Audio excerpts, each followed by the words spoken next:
David Verman here with Shrewsbury Town's reporter Lewis Cox and special guest Maher, Shropshire Star's chief sports writer. Not that special. Where do we start with that one? I mean, Special night. What a game, what an occasion. We could start at the end, we could start at the beginning. Wow. But that's the epitome of why we all watch football, why the FA Cup still exists. Yep. Quite simply, certainly in recent history, it has to be one of the greatest occasions in the club's history. And I don't like using mammoth statements like that lightly, really, because I don't obviously have the context of full history not being there. But I don't see how that can't be one of the great days and nights for Shrewsbury Town. Absolutely unbelievable. You know, when one of the great nights in this competition as well. You must have to say. Well, I think so. Certainly in my recent memory. In recent years, I think. Look, it wasn't a full-strength Liverpool team, but I think with the way they perform in whatever guise, these days, it's still really impressive. You know, you can't play it down. Plus, they did have Mo Salah and Roberto Firmino on the pitch at the end because of what Shrewsbury Town had done, because they were getting desperate for a winner, and that's the greatest compliment that can be paid to Shrewsbury, in that Jurgen Klopp had to put on, can we still be seen? To put on his two world-class players to try and win the game. Shrewsbury were tremendous, and they were able to overcome a fair bit of misfortune. A calamitous own goal at the start of the second half to put them 2-0 down. Most teams probably fold at that point. But they fought back and deserved to take a draw, arguably more. And let's just say, before you make your next point, the team that they lined up with, certainly the squad they bought, the bench, but the starting 11, yes, no front three, no Van Dijk, whatnot, but let's be fair, the centre halves, Matip, Lovren, the keeper, very experienced. That won the Champions League. Fabinho, Fabinho, £40 million midfielder. Origi, Champions League goal scorer, final up front. Minamino, new sort of superstar from Japan. Yeah, unbelievable respect shown by Liverpool to Shrewsbury, and what an achievement, what an immense achievement, and they absolutely deserved it. And Liverpool aren't just the best team in the country because they've got the best players. They're the best team because they're such a well-run club, and their recruitment is so good. And the players that you saw out in the picture there, kind of like for like with the players that are usually in the starting 11. They can come in, they can play the same system, do the same jobs. So Shrewsbury kind of knew how Liverpool were going to play, and they matched them.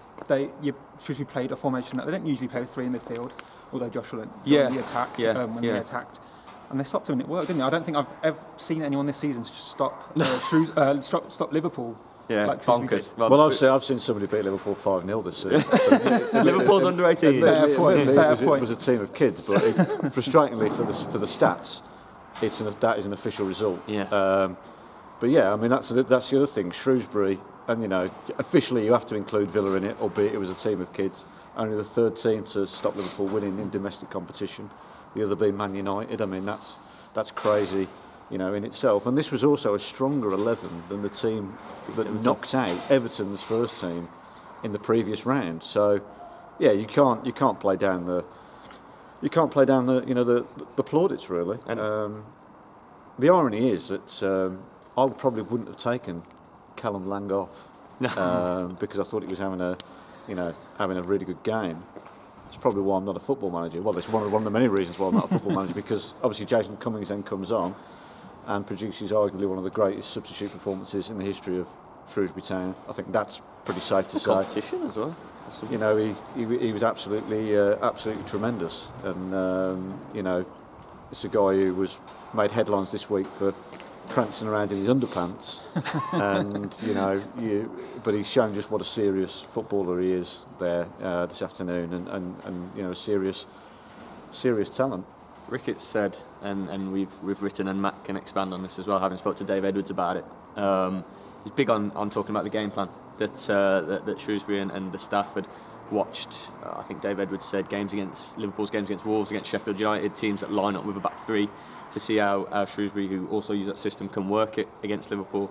And they watched and learned where Everton failed in the last round. And Ricketts is saying there in front of all the the global media that it paid off, and it absolutely did. So that's credit to the staff, but credit to the players as well for delivering a game plan, because absolutely, I think Town were missing chance after chance, weren't they? A couple of good saves, one from Lang, and loads flew wide. And 3 1-on-1s effectively. Yeah, Worley 2 in the first half. Which would you usually back them to score those? Wouldn't you? Yeah, well, I mean, Worley probably. I mean, I don't want to say he'll be kicking himself tonight as a boyhood Red Scouser, but he got what he wanted though. Yeah. Well, we all did, didn't we? Well, most of us.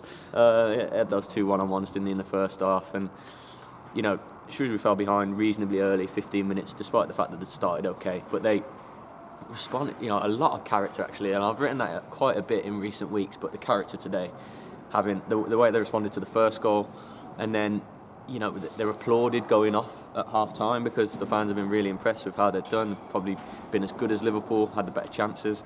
Come out in the second half and think, right, do that again. You just need one for an equaliser, and for that to happen 30 seconds into the second half, the manner of it.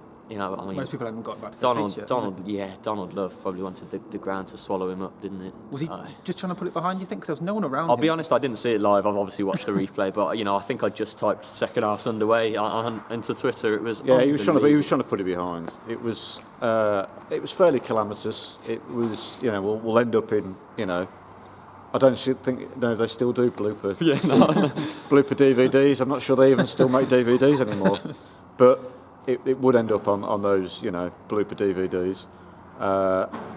But it was the response to that was the most impressive thing, really, because, could have been like you say, 2-0 down and really feeling that you don't deserve to be 2-0 down, you felt that they would probably, most teams would probably cave at that point. But Shrewsbury didn't, and the crowd stuck with them, the crowd got behind them, and for all that's said about tactics and game plans, it is all about character in these moments, and Shrewsbury showed it in abundance. There's these are the kind of results that can galvanise seasons, and there's still all to play for in League One. So I mean, let's see what happens now. I mean, because the FA Cup is a great story for Shrewsbury, and let's face it, they are favourites now to go through, because Liverpool are going to put a team of kids out, the same team that faced Villa effectively in the replay due to scheduling farce. But that is only one part of the season, and in League One. They're still a long way from out of it, and if they can use this to push forward, then who knows what can be done over the final 4 months of the season. Do you know what? I won't go into it, but obviously I watch a lot of Liverpool, all their games, and they're relentless in that they control all the games. They never let any opposition sort of dictate under Klopp, certainly in the last couple of years. And Shrewsbury did exactly that in the second half. Shrewsbury were relentless. I mean, I don't know if you watched Klopp in the second half. The amount of times he was fuming with his players, shouting at them, head in hand. Pep Linders was off the bench, really animated. The Shrewsbury pressing was unbelievable, and it was forcing errors. Matip and Lovren, global stars as they are shy on minutes and whatnot, and probably a bit rusty, but Shrewsbury punished them, and they put young Nico Williams at right back, Yasser Larouci at left back, who conceded the penalty for 2-1. Shrewsbury worked on probably their inexperience and maybe defensive frailties, and in midfield as well. Shrewsbury overran Liverpool. Liverpool were on the ropes, weren't they? At 2-0, certainly at 2-1, and then 2-2. All right, Liverpool had the last 5 minutes, didn't they? And there were some hairy moments. Salah headed wide. I think O'Leary saved from Firmino and Origi, but Shrewsbury was still going at it at 2-2. Cummings headed over, Edwards headed over. I mean, it was just so impressive, and if Shrewsbury Town can't take belief and encouragement for the league from this, then what can they take? When can they take it from? Because absolutely, this is a couple of players on the bench. It didn't start, but the toughest and best opposition in the world at the moment, and they've just had them on the ropes. Just to go back to Cummings for a second, he's been threatening a big performance the last couple of weeks, hasn't he? Oh, he's top class. He's just top class. Yeah. How do you think Ricketts will handle him now? Do you think he's going to be pressured into starting? Do you think he should start him? Well, obviously, we spoke to Jason Cummings, who's been in demand for the press at the end there. Bless him. He basically had blue lips by the time he'd finished doing all it, because it's pretty cold in there. Obviously, it hasn't gone his way, really. I mean, he scored his 6th and 7th goals for Town tonight, but this was he didn't start, did he? He hasn't started for Shrewsbury since late November. and that was in the second round victory here over League Two Mansfield. So it hasn't gone his way. Ricketts has spoke about him not having the fitness, and he's been working on this fitness. But in all of the substitute cameos of Cummings, pretty much since mid-December, Christmas, he's come on and affected the game, impacted the game.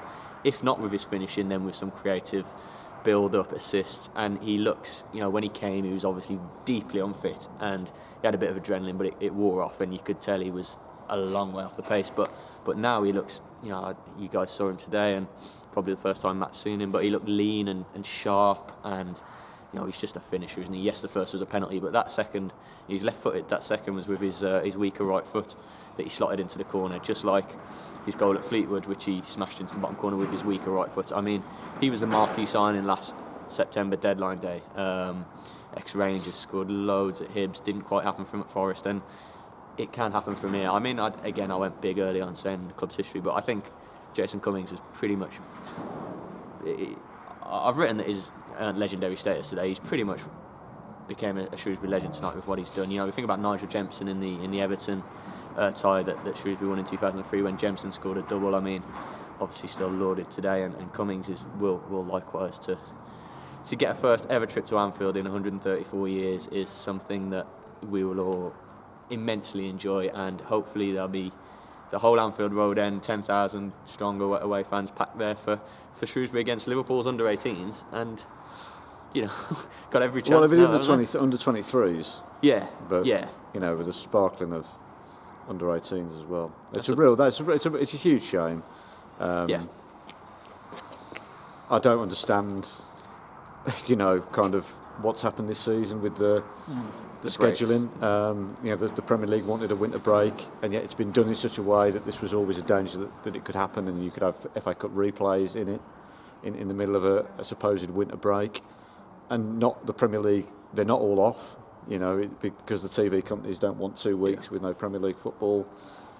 It's a mess. It needs sorting out. Do you think it's in danger of overshadowing this game here tonight? I don't think it will overshadow this game. I think when the replay rolls around, I do think it will take some of the gloss off. I think inevitably, but for Shrewsbury, it's an opportunity that they've got to take. They've got a great chance now of getting through to the 5th round, and the draw tomorrow night, they might get some extra motivation. Because you never know who you're going to draw out. You could have Man City down here in a few weeks' time, which wouldn't be too shabby. It's funny because you mentioned the draw. I hadn't even given it a second's thought. Obviously thinking about the replay, but yeah, I mean, it was fair to say that the organisers of the FA Cup, the people who schedule the fixtures, are doing the competition very few favours. So it's lucky that we've still got the likes of Shrewsbury Town who can kind of keep the magic alive. Where I think there is definitely something in the argument that this cup's lost its sparkle, but it can still be found, and it was here in abundance today. Really great spectacle, and pleasure to be here. Just to expand on that magic, and everyone that was here would have Don't seen it. expand too much, it's freezing. Sorry, I won't, obviously. I don't know how many more questions Dave's got left, but I just think, in case you weren't going to talk about it, it's worth talking about the scenes at the end that people who watched on the telly, of course, would have seen outside the makeshift BBC studio that's now half taken down. The FA Cup to the crowd. I mean, it was just amazing, wasn't it? We've seen scenes like that in recent years. We've had some good times here, playoff semi-finals and whatnot. But wow, I mean, it was amazing here tonight, wasn't it? Packed out, a night for the ages, a night to remember. Sold out stadium. Shrewsbury silenced Liverpool end, didn't they? Really didn't get much of a peep there, and there was just a party here for a good hour after. It was absolute frenzy everywhere. Yeah, people were just really enjoying everything that was happening on the pitch when they cheer in. Everything that went on. It was brilliant, wasn't it? And a lot. We've got to mention this. A lot of big performances in blue and amber. Seriously, you mentioned Lang, Josh Laurent in midfield. I thought he was absolutely sensational. And he was on for man of the match until Cummings came on, and couldn't be anybody else, could it? I thought Ebanks Landell was a pick of Town's back 3 or back 5. I thought he was almost as good as he's been in League One, clearing everything. And Max O'Leary in goal. I think 30 seconds before that 2-2 equaliser, makes a brilliant save from Origi from distance that all those Liverpool fans behind the goal had started cheering. They Looked thought like it it was slipped in. under a little bit from what I was seeing. Yeah, but then it was a great save. Yeah, he got his left arm out, and yes, so many heroes tonight. I mean, this game will obviously be talked about for decades to come, won't it, and go down in the history books and folklore of Shrewsbury Town. So brilliant to be here and witness it, and bring on the replay and an upset, hopefully. Shrewsbury Town 2, Liverpool 2. For all the post-match reaction, go to shropshirestars.com.